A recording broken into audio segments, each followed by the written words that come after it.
Welcome to the Bougie Black Brother Network.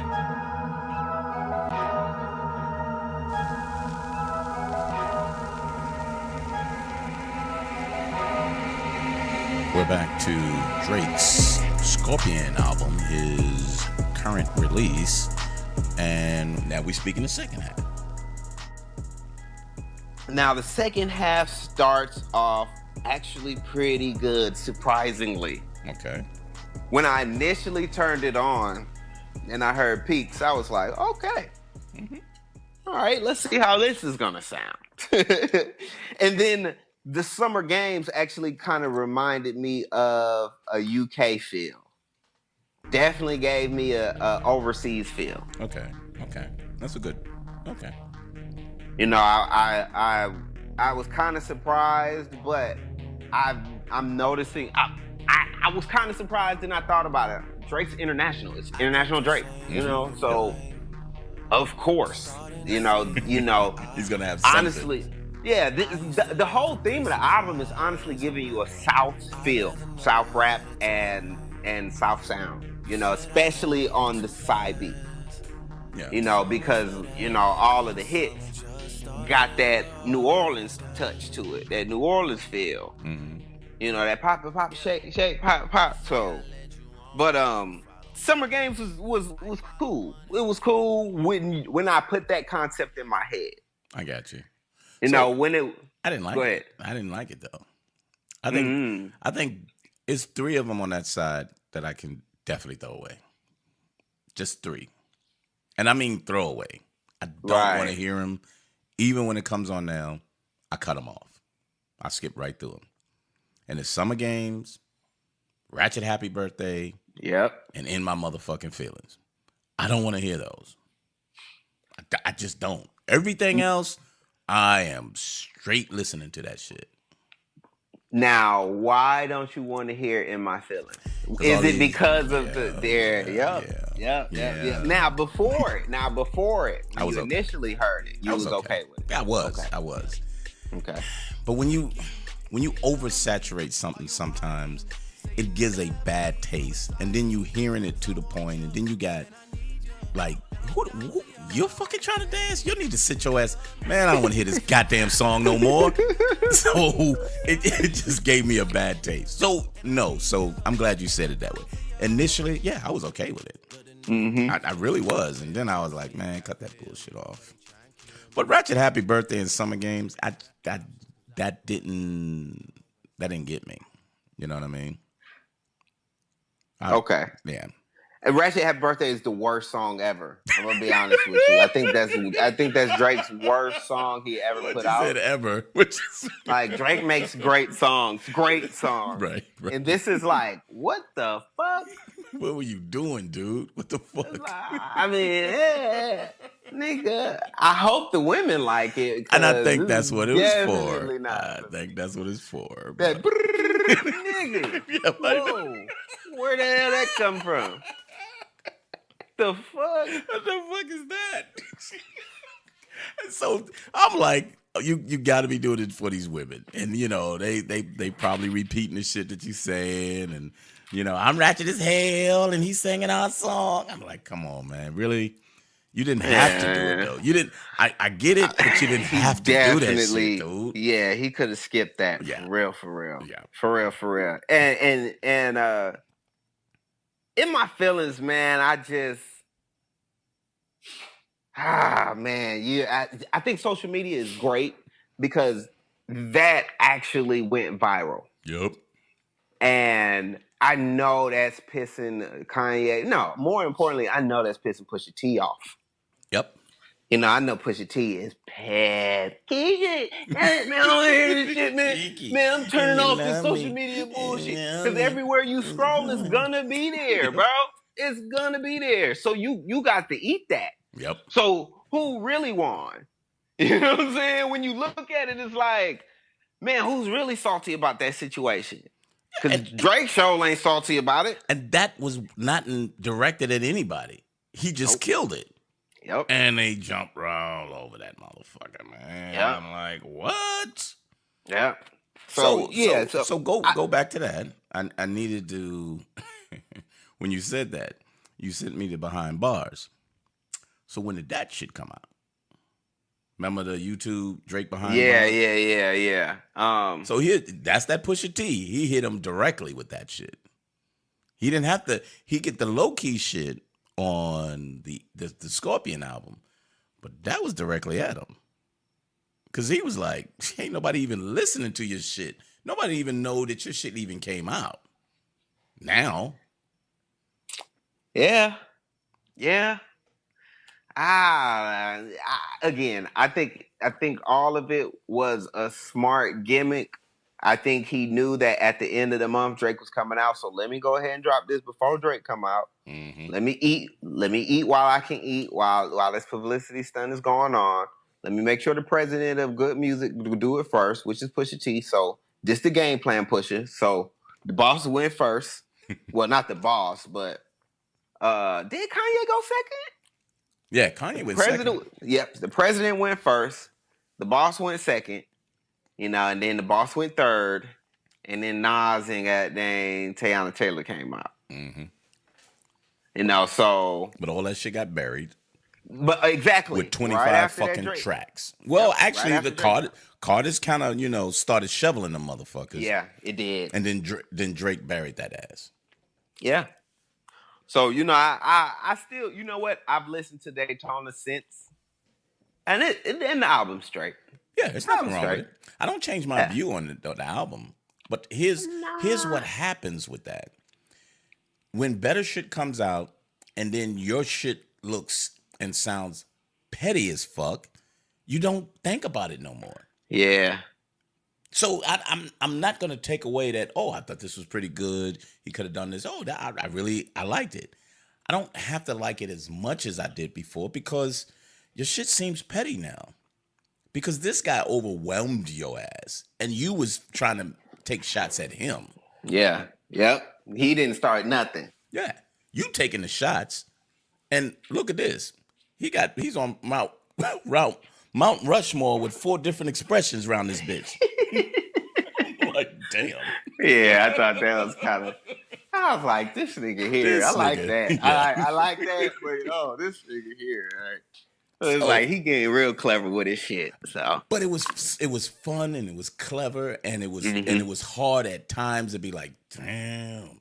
He was like, come at me, motherfucker. I may be that light skinned nigga, but I am not the one to fuck with. Right. And that's within all of that, he was doing that. But so yeah, let's get back to Jaded. Yep. As far as a slow song, I thought that was my favorite song on there. Really? On here as far as a slow song. You didn't like Finesse? Nah, that's not my favorite. Really? Okay. Nah, yeah, I thought Jaded, man, because he vented out on the broad at the end, and I was just like, get it.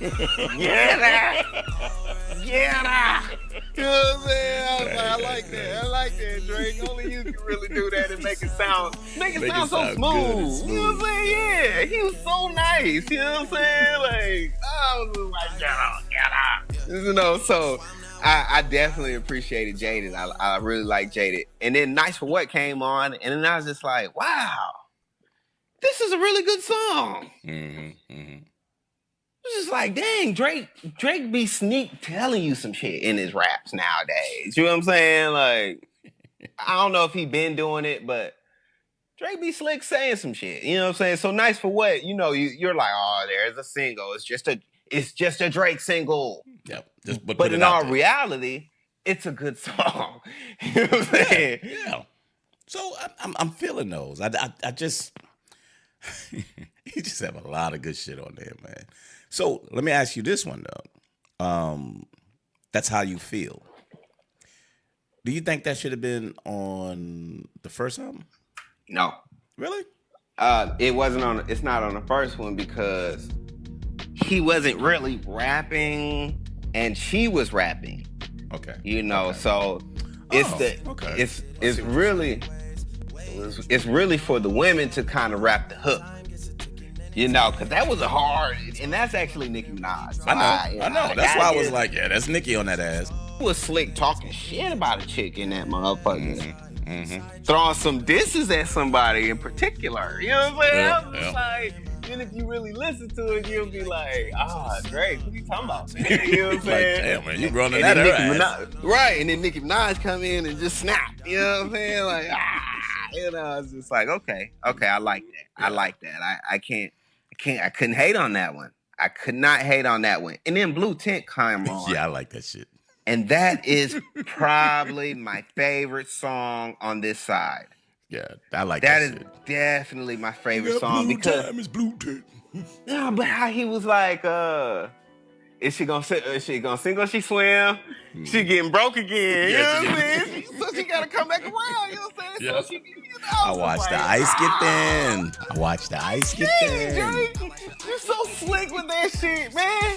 How you talking shit about these chicks like that, but you smooth with it? You so smooth with it. You know what I'm saying? Oh, here she come again. Yep. All right, I'll let her back in, but let me see if she gonna swim this time, or she gonna goddamn get away again. Swim. Let's see what these hoes on, man. Let's see what these hoes on, man.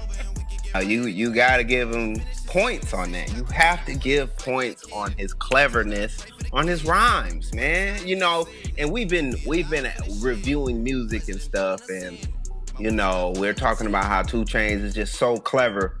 But when I listen to this and I'm listening to Drake, I'm just like, wow, bro. You know, you're not metaphoric, but man, you can give it to me. And goddamn pause. But you can drop it and goddamn make a motherfucker be like, damn, that was hard. That was hard right there. Yep. You know, so, you know, and then In My Feelings come on and it's like, I can deal with it. Yeah. You know what I'm saying? At this point in time. Yeah, I just got tired. Yeah, I'm being honest. I got tired. I got tired of it.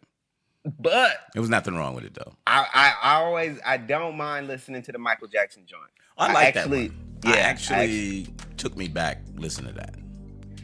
And here's the funny part. That was supposed to be the single. That should have been the single, but In My Feelings caught and they had to ride In My Feelings. Why not?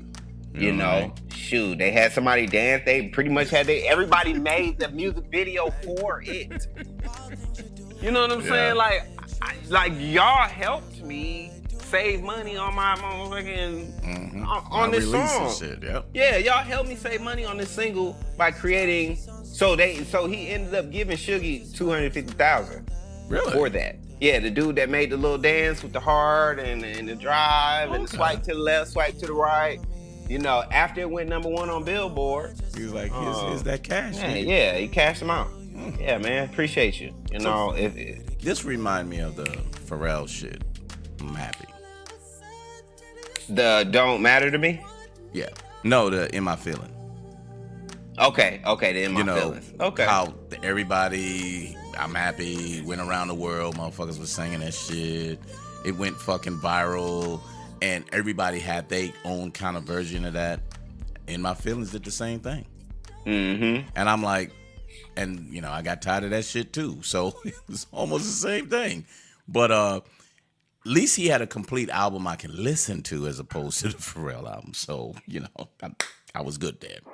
I was good. But yeah, the Michael Jackson, I think giving Michael Jackson life back into there. Yeah. You know what I mean? I really appreciated it. It wasn't a great but I really liked it. Yeah, it brought me back, man. I really appreciated it.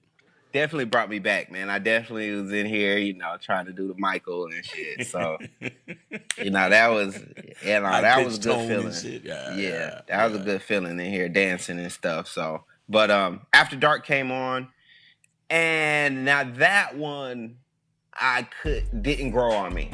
Oh, it did? But I definitely enjoyed it my first few times hearing it. Because it was an old school track. You know what I'm saying? It was like real R&B. You know what I'm saying? And then at the end of it, he put your boy on there, and then he with the little radio station and John. Oh, yeah. Was like, okay, that's slick. Such and such. Right. And I was just like, oh, that's cool. That's really cool. You know, so again, he was creative, man. He didn't step outside his box. He didn't make anything that he was doing or what was happening affect his music and the quality of it. You know, so and in Final Fantasy, that's a sleeper too. Yeah. Because he broke it up too. Because you know he had the first end, and then they came out. Who that baby look like? Yeah. And then he ended it on another it, and I was like, that was pretty slick. You know what I'm saying? Yeah. So I really enjoyed that. But the After Dark, before you leave off of that reminded me, like you said, old school, back in like the Jodeci, Mint Condition, all them type of, late 70s, 80s group. That's what it sounded and felt like. And that's why I enjoyed it so much. I enjoyed that because it gave a true feel of an old school sound. And he was leading that bitch. And I'm like, damn, this dude, he can do anything. You know what I mean? Yeah. And he did it well. And I was like, God damn, that was really cool. But yeah, I did like Final Fantasy. I like that break, how he kind of played in two ways, then led it into the March 14th shit. Yeah. Yeah, March 14th was pretty much perfect, man. It completed the CD. It completed the double album. You know, everything that you needed to know, how he felt about the situation, he told you. Yeah. I'm going to tell you it all. You know, shoot, I feel bad that, every album I'm talking about my parents not being together, and I do the same thing. You know, like, shoot, now this 11 is tatted for a different reason. You know, like, me and your mama only met 2 times. Yep. You know what I'm saying? 2 times. Only 2 times, bro. Yep. Like, dang. So, all of that he put in there was like, if you can't appreciate me for being honest and telling you how I felt about this whole situation, and I didn't even have to. Yep. And I still put it out there confidently. Like, yeah, but you my son, and shoot, man, I got you something, you too big for it, but it's okay. You my boy, you know what I'm saying? So I just like how he was trying to talk to his son, so when he gets older, he'll hear it, and you know what I'm saying? Just all of that, dog. It completed the album, And with that said, I think that was perfect at the end. Because I think if he would have mentioned that in the middle somewhere, it would have thrown the feel off. You know what I mean? I think that was the right place to put it, because people wanted to hear what he had to say about his child. But no, I don't want to talk about that. Not yet. Let me go through what I want to talk about. Or these bitch ass niggas around here, these women that, get what they get because that's how they are. Mm-hmm. And then here you go. You know what I'm saying? At the end, this is what happened with me and my child and this woman. This is what it is. I'm done. Right. I'm done. You know what I'm saying? Yep. And then now listen to the CD again. Exactly. All 25 fucking tracks of that shit. Yeah. Yeah. So you're absolutely right, man. This is 425 songs. It's so crazy because we were just listening to 7 tracks of album that whole month, and then at the end of the month you get 25 songs for one of the best artists in the game right now, who respect the consumer, and you can pretty much and if you take 5 songs off, you'll have 20 great songs. Yep, exactly. 20 great songs. You know what I mean? And that's amazing. That right there alone is like, wow. He said a classic, take 10 of these. Mm-hmm. He even said it in one of his words. Hey, you want a classic, take 10 of these. I'm like, damn, this nigga got 25. He got 25 of the bitches. Wow. Yeah, man. I think as far as a body of work, wow. So, sadly, and this is what I really feel bad about, because I love J. Cole, and I thought the Carter was so fucking relevant. This is something else, though. And 25 cuts, man. How the fuck do you have 25 cuts? And for me, this is what got me. It was 25 that I continuously listened to. Mm-hmm. And then by maybe the 12th time, I started skipping over the ones that I just didn't like. But before that, I was listening to the whole thing. So I'm almost at a point of maybe 22, 23. That no matter what, that's what I'm listening to. That's a lot of songs Yeah. in one sitting. In one sitting, exactly. It's man. So what are your downfalls about it? What are your flakes on it? So Other than those 5 songs. nothing. I don't think there was anything that I can fall back on and say, well, he should have arranged it. No, great arrangement. He did exactly what he wanted to do. Here's the rap side. Here's R&B. If you don't like the R&B side, just play the first fucking 12 tracks. Stop. Don't criticize it. Just don't listen to the last 13. If you don't like me going hard, skip to track fucking 13 and go from there. So he arranged the shit perfectly. The production was very good. And to your point, listen to the mixtape and how that was arranged. You're probably right. I think he actually chose the right shit for himself. Nope, this is the right one for this song. Nope, this one is better for that. Let me hear that. No. That one's for this one. So it wasn't like they were perfect for him. It was probably this is what he chose because I think he's good enough now to do that. I like that. The features were very limited, and he held the complete album. He held it without having extra motherfuckers on there. He held it. 25 cuts. I can't keep going to 20. We got people who did 12 and we was throwing away 3 and 4 cuts. Mm-hmm. And he did 25. So I don't see that much flaw other than the ones that I just don't like. Now, mind you, I'm saying I don't like them. Not that they were bad. I'm saying I didn't like them. Okay. That's a big difference because there's songs that's just worthless. Well, the one Ratchet Happy Birthday, that was the fucking worst shit. But that wasn't for me, and I didn't like how it was done. That was just the worst one on there. But everything else, Summer Games and other one, I can deal with that shit. Can't Take a Joke? Yeah, I can listen to that. I don't skip that one though. But the other two, that is fine. There's a one throwaway. The other two, I throw away because I just don't want to hear it anymore. Right. That's all. But everything else, man, I don't see much flaws in this, man. I'd love to hear what you got to say about it, though. You know what, and I'm man? not a Drake fan.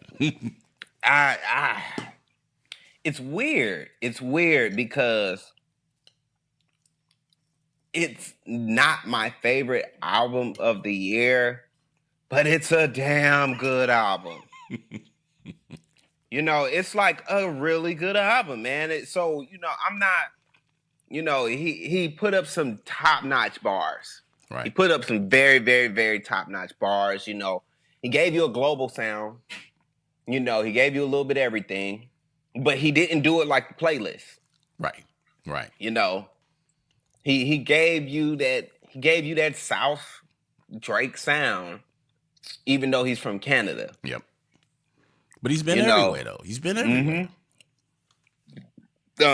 I think his penmanship has came a long, long way. I really enjoyed his bars, man. I keep saying that. He was still able to give you some new Drake and still put the old Drake in there together, and it didn't sound like they forced it. It was, man, so, I don't know, man. I really like the album. I really enjoyed the album.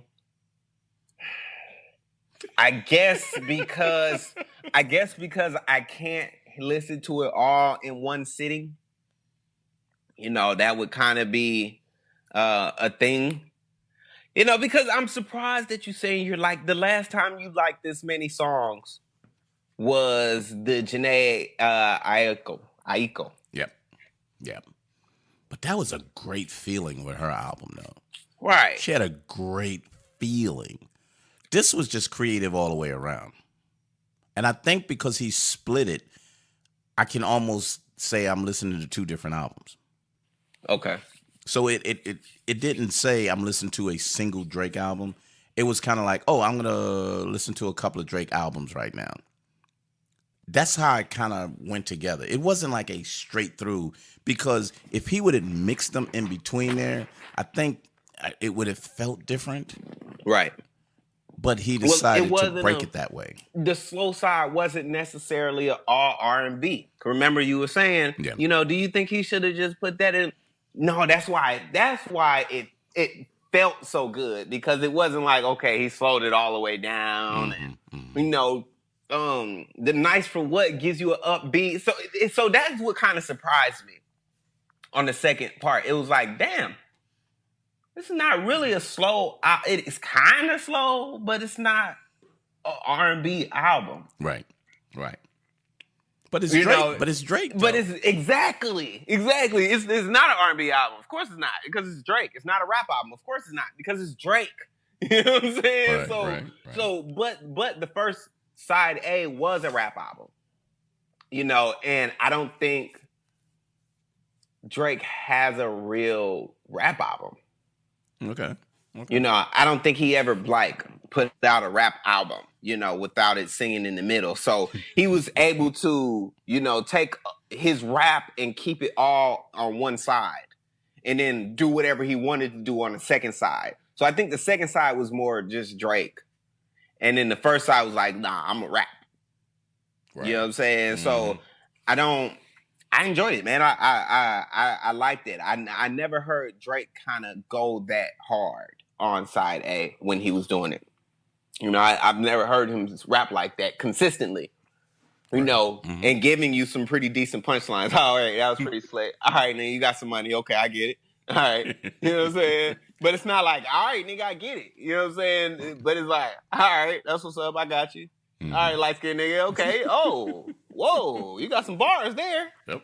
You know, so I really can't say nothing bad about it, man. But I don't think I can actually give it I don't think it's a masterpiece. No. And I got you with that. Contrary to it being on number 1 for 4 weeks straight, going on 5, breaking all types of records just like the other previous one did. I just think he does that because of who he is. Right. But this one was a better quality because he actually rapped for you. And what he rapped about made you say, yep, he's a rap artist, all right. And he can sing, and he does R&B. And there's no one who does it that well. Consistently. Yeah. Masterpiece? Yeah. I don't necessarily. I don't even know if it's a classic, to be honest with you. But it's a great album. It's close. It's close because how he did it. You know what I mean? Right. He told you, I'm going to split what I do. I'm going to show you that this is what I am on one end and this is what I am on another. Who does that? You know? Like Ari the Kid. You know what I mean? Right. He had 2 separate albums, but he showed you he can do them both. Now, I don't like the R&B side, but Ari, that motherfucker's tight. I love his skill set. You know what I mean? Yeah, I fuck with Ari, man. He's actually pretty good, man. You already know. I like that little R&B shit he be on, man. I know. It's the lane. It's the lane. You know, and he does it. It's not a bad job. He's not doing a bad job. He's better than Future. Yeah, I'll listen to him before I listen to a Future R&B album. Yeah, any day. Yeah. Any day. You know, and people like when Future be singing. It's terrible. That shit is terrible, bro. But the production sounds great with him, though. And you know what? I'm gonna stay right there because Young Thug has his ways also, but he's kind of clever with it. He's a little bit. He can do more. Gotcha. You know, to kind of not make it sound repetitive. You know, and I think that's what Future's problem is right now, because he just dropped Beast Mode 2.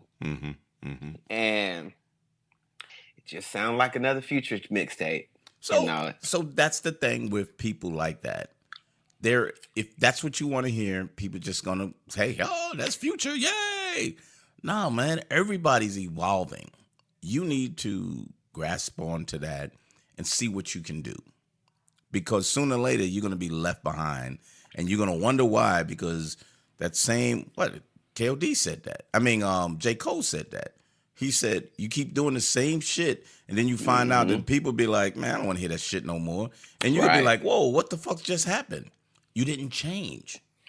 You didn't change. So, but he knows enough people that he shows up on theirs or they show up on him. So yeah, he know a lot of people. So he may live off features. You know what I mean? Yeah. Yeah. But anywho, so what do you rank it, dude? I think I'm going to have to give it a very high 8. Yeah. Okay. Now, and it's so crazy because, again, I think, all right. Let me quit hating. So, yes, please. Just me critiquing the music. And just me critiquing the body of work. And when I say body of work, this is the definition of an artist who puts out a great body of work. This is the definition. This is what you should be studying.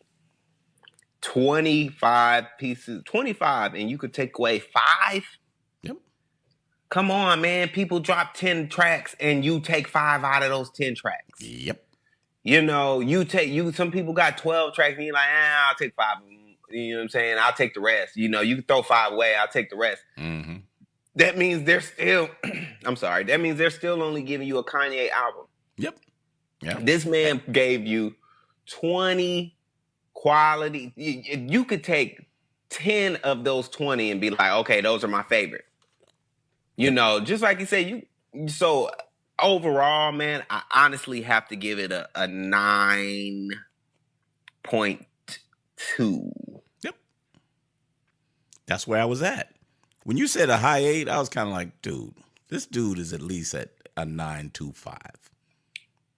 A 9.25 for me. Because I wouldn't say a 9.5 or better, because that's too classic, fucking phenomenal, great. This is a really good fucking album. And if I can't put it down, then I have to give credit where credit is due.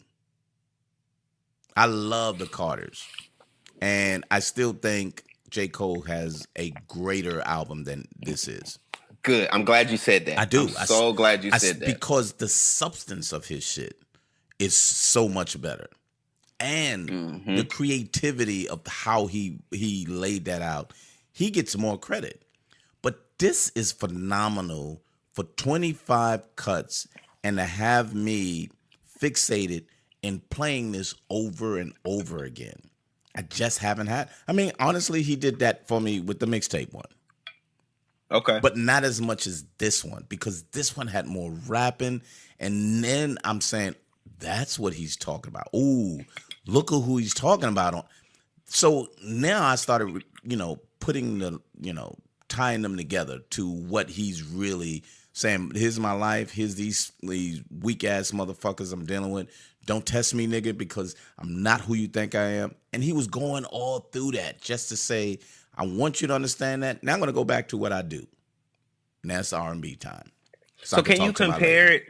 Can you compare it to like two artists who like paint or something? Like what type of painter would, like if they were both going into the same museum and doing the same event, but J. Cole came out with his stuff first and everybody's like, oh my gosh, it's Jay.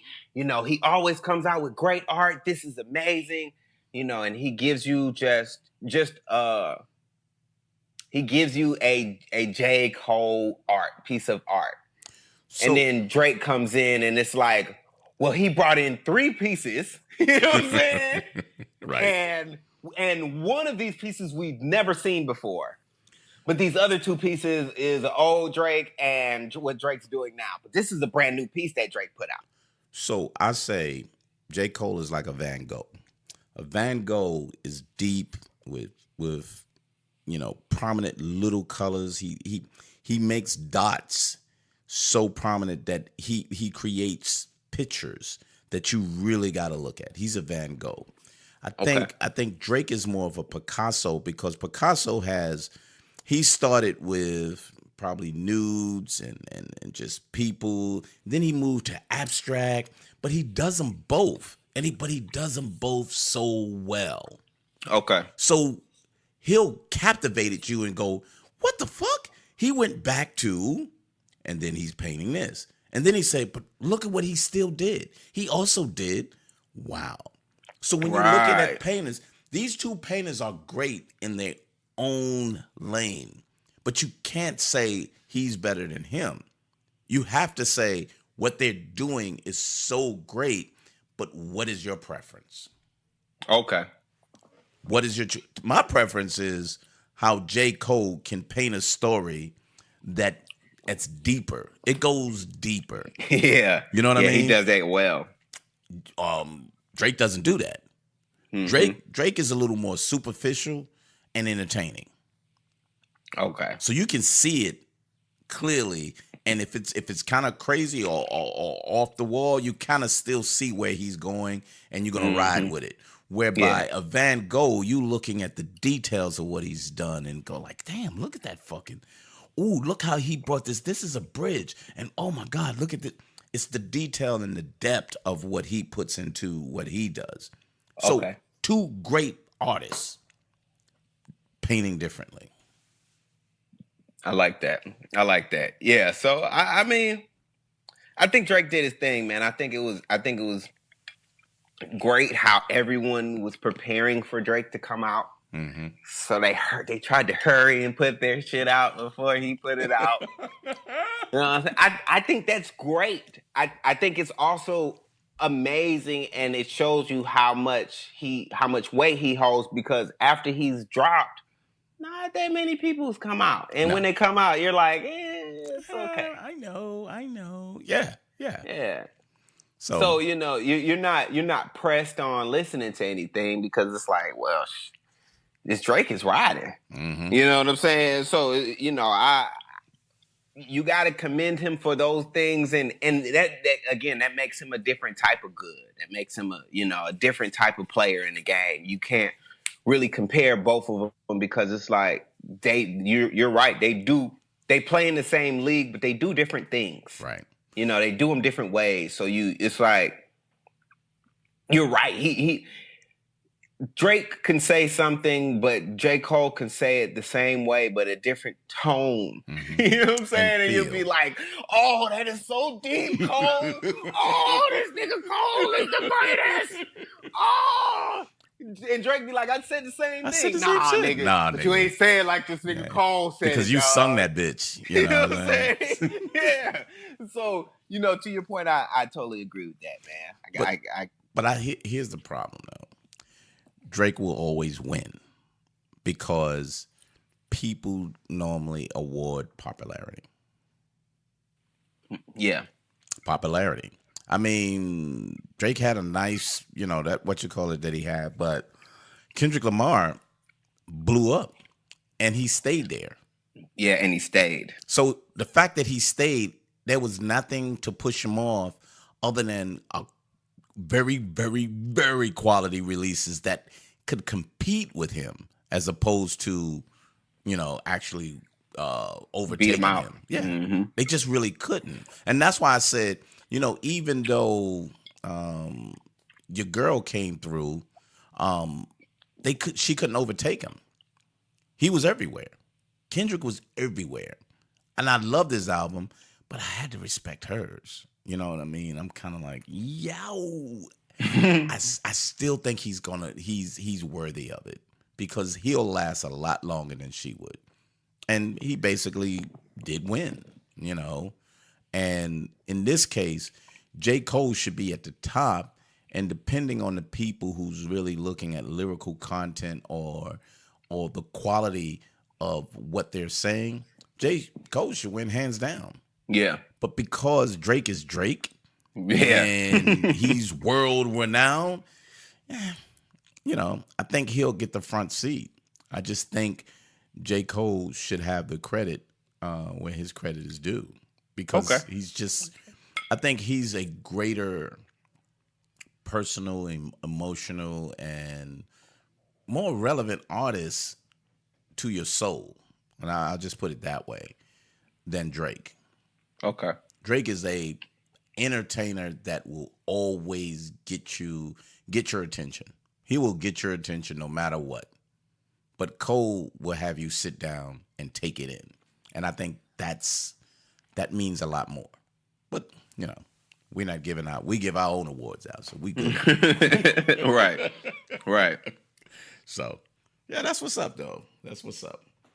That's cool. So, there is a couple that on the R&B side. What was that? Definitely love the new internet. We got to do. And I did get to hear, what's your boy?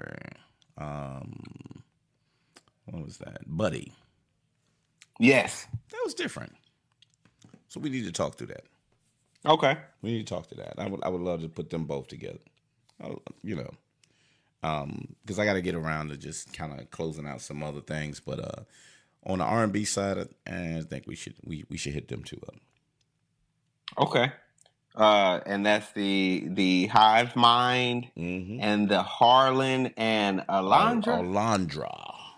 Yeah. From the internet and Buddy. Yep. Most definitely. Yeah. We do for some R&B anyway, so and we'll throw in your folks Gorillas too. I think you want to do Gorillas? Yeah, I think we can throw them in, because sadly it's not as good as the last one. Not at all. Not as good as the last one, but it's an honorable mention. That's why I say we can throw them in there with that one. Okay. We can go from there. Other than that, what you got for new releases there, partner? Well, when Internet came out, G Herbo Swervo came out. That's a pretty good album. A young boy straight out of the Shy. He's a fast rapper, but quality bars. Oh yeah, that's one of the guys that you got to check out. So okay, that's definitely a good album to see. There's another young guy out of Florida by the name of Denzel Curry. The Taboo. Yes. Yeah, that was creative. Okay. So that I definitely would recommend a listen on that one. And then some new music that's about to come out. Trippie Redd. Trippie Redd was on XXXTentacion song "Fuck Love." Really? Okay. Yeah. That's actually one of the good songs on the album. One of the really good songs on the album. But we like that album. Right. But Trippie Redd album is coming out shortly. His is it's called Life's a Trip. Okay. And same producers? Probably. Okay. No, not the same producers as XXXTentacion. I think he got better beats. Okay. So, and then YG, he's supposed to be dropping Stay Dangerous. YG's blood straight out of the West, y'all. So he should be coming out soon. And then Astro World, Travis Scott. What? Is coming out with Astro World, yes. And that is coming out, I think it's coming out on the 3rd. So yeah, definitely you want to check that out. He got like 3 or 4 different covers that then came out. It looks hilarious. I'll send it to you and let you see him. All right. Yeah, I look forward to Travis Scott. I like him.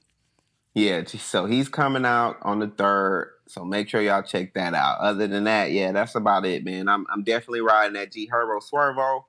I like that. Oh, you know what I did do? What's that? I did go back and compare to J-Rock and the Nipsey Hussle. Really? Yes. Okay. Thoughts? And Nipsey put some substance in that album. Nipsey put a lot of substance in that album. The energy was definitely different, but lyrically, for beats, oh man, the beats were amazing on the Nipsey Hussle. The beats were really good on the J-Rock. Just really good. But I think as far as the substance, I think Nipsey brought more substance than J-Rock. But as far as the feel, that street feel, he gave you that real street feel of the West. So Nipsey, he gave you that street feel, but he definitely, motivated you and put you in the mindset of trying to, it was the marathon, the victory lap. So he gave you that theme of trying to motivate you. Okay. As far as Redemption, it kind of, it gave you that thug, grimy street shit. It was good, but Nipsey gave you more content. Gotcha. Okay, that's a good point, because Nipsey was okay for me, but listening to J-Rock, maybe I need to hear it to say, now let's compare him. Because to me, now I have a data point. You know what I'm saying? Mm-hmm. I didn't really have a data point other than Kendrick, and I don't think anybody can compare to that dude. Not even close. So I have to have something that's kind of close. So that's interesting. I may need to put that on tomorrow, when I'm riding out. Okay. That's a good point, dude. That's a good one. That's what's up. So anywho, Car Wax Sundays music review. Check us out on Instagram, Bougie Brother Sean, Bougie Black Brother. I'm still fucking it up. Bougie Black Brother. And hit us on even YouTube as well. So the Black Brother Network, we're right there. And all podcasts, downloads, Google Podcasts now. I checked it out. I was able to download a couple. So check us out on Google Podcasts. We still are tight on Spotify. So I see you out there looking at little baby. He's getting a lot of airplay on Spotify, which is extraordinary to me. But keep hitting us up on Spotify. We're there, so check us out strong. And other than that, you got anything else, Brian? Nah, that's about it. Yeah, just make sure y'all check me out on Bougie Brother Sean on Instagram. Bougie, Bougie, Brother Sean. For sure. That's really about it for today. Excelente. Well, thanks for stopping by. We'll see you next time on Car Wax. Peace. Peace.